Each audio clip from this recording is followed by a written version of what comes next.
মাধ্যমে জনগণের সরকার প্রতিষ্ঠা করবে, এটাই হচ্ছে আমাদের চাওয়া। আমরা বিশ্বাস করি এই হাসিনা সরকারের পতনের পর কিছু দুষ্কৃতিকারী, কিছু দখলদার, কিছু অনুপ্রবেশকারী বিভিন্নভাবে তারা চাঁদাবাজি জবরদখল করার চেষ্টা করছে।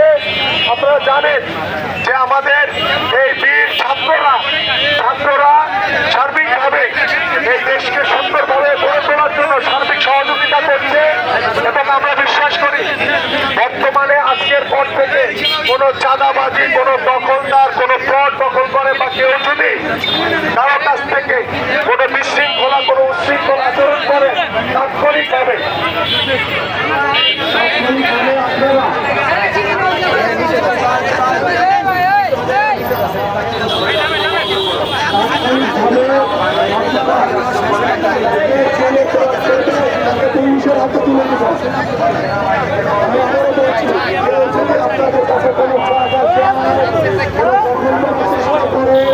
বিশৃঙ্খলা তৈরি করে কোনো কিছু বিশৃঙ্খল আচরণ করে তাৎক্ষণিকভাবে তাকে এলাকাবাসী ঐক্যবদ্ধভাবে ধরে পুলিশের কাছে সমর্থন করবেন।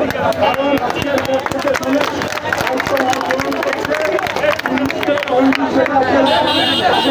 পুলিশ আপনাদেরকে বন্ধু হিসেবে পাশে থাকবে। সব পুলিশ খারাপ না, যারা অন্যায় করেছে তাদের বিচার বর্তমানে আজকে বিদ্যালয় সন্ধ্যার পরে অন্তর্বর্তীকালীন সরকার শপথ গ্রহণ করবে।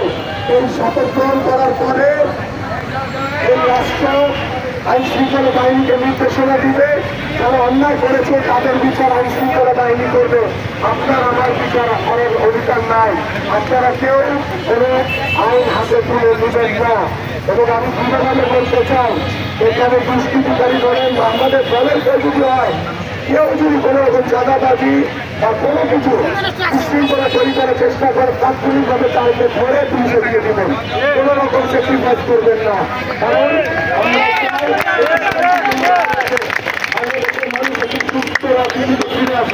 বাংলাদেশে আর কোন স্বৈরাচার আমরা দেখতে চাই না। রাতের বেলা টাকাটির একটি প্রবণতা তৈরি হয়েছে। এই বিষয়টি আপনারা এলাকাবাসী একত্রিত হয়ে আলোচনা করে আপনারা রাতে পাহারা দিলেন, যাতে কোনো ডাকাতি করার সুযোগ নিতে চায় তাকে ধরে সেনাবাহিনী আছে, পুলিশ আছে, তাদের হাতে তুলে দেবেন। কারণ আমরা সুন্দর একটি বাংলাদেশ করতে চাই। বাংলাদেশের মানুষ শান্তিপ্রিয়, বাংলাদেশের শান্তিপ্রিয় জনগণ সেটা আমরা সকলে চাই। এবং আমরা আপনাদের এলাকার সন্তান হিসেবে আপনারা যখনই কোনো প্রয়োজন মনে করবেন আমার কাছে আসবেন। আমি চেষ্টা করবো আমার সাথে হলে আপনাদের পাশে থাকার জন্য। এবং আমরা বাংলাদেশের জনগণের যে প্রত্যাশা, সে প্রত্যাশা পূরণ করার জন্য আমরা বদ্ধপরিকর। কারণ বাংলাদেশের জনগণ যেভাবে বলবে বাংলাদেশ ঠিক আজকে থেকে সেইভাবে চলবে। সকলকে ধন্যবাদ। বাংলাদেশ জিন্দাবাদ, বাংলাদেশ জিন্দাবাদ। এবং আমাদের ছাত্র ভাইরা যারা এই যে ট্রাফিকের দায়িত্ব পালন করছে তাদেরকে সার্বিক সহযোগিতা করবেন, কারণ তাদের রক্তের বিনিময়ে কিন্তু বাংলাদেশ স্বাধীন হয়েছে। বাংলাদেশ স্বাধীন হয়েছে, এই ছাত্রদেরকে সার্বিক সহযোগিতা করবেন আপনারা। আমরাও সার্বজনীনভাবে তাদেরকে সহযোগিতা করবো। বাংলাদেশ